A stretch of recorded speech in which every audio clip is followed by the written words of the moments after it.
Hello dear viewers and subscribers. Thank you very much for visiting my channel and for watching this video. Today, we will be learning about recount.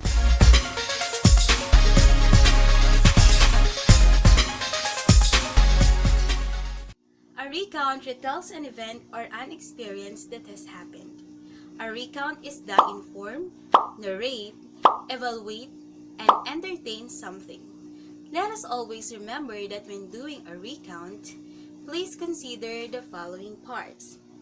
Start with an introduction, followed by a body, and end it with a conclusion.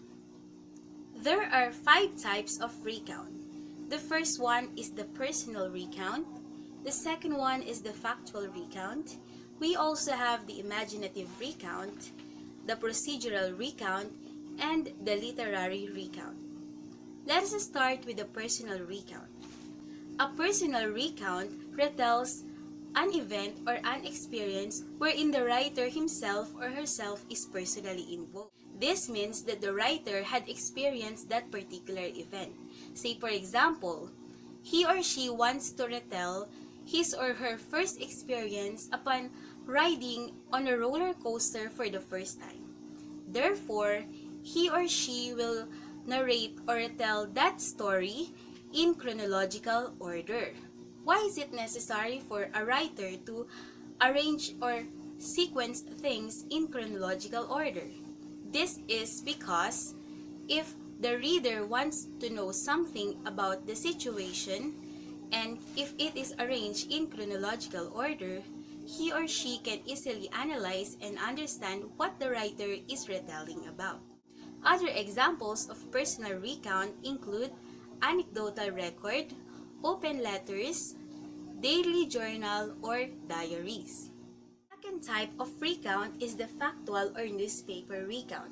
From the word itself, factual, it means that the events are based on true stories. So, this is a type of recount wherein the events of a particular incident are arranged or reconstructed. For example, police reconstruction of investigation, historical recounts, and biographical and autobiographical recounts. Another type of recount is the imaginative recount. It is a type of recount wherein the writer uses his creativity and imagination to retell a particular event. Say for example, how I manned the first mission in the moon, the journey to the center of the earth. What the writer does is that he or she uses adjectives para na sa gayon ay mas maging kapanapanibik yung kanyang kinukwento. So, the purpose why imaginative recounts are done is because the writer wants to express his imagination. The fourth type of recount is the procedural recount. So, it is a step-by-step procedure in an investigation or experiment.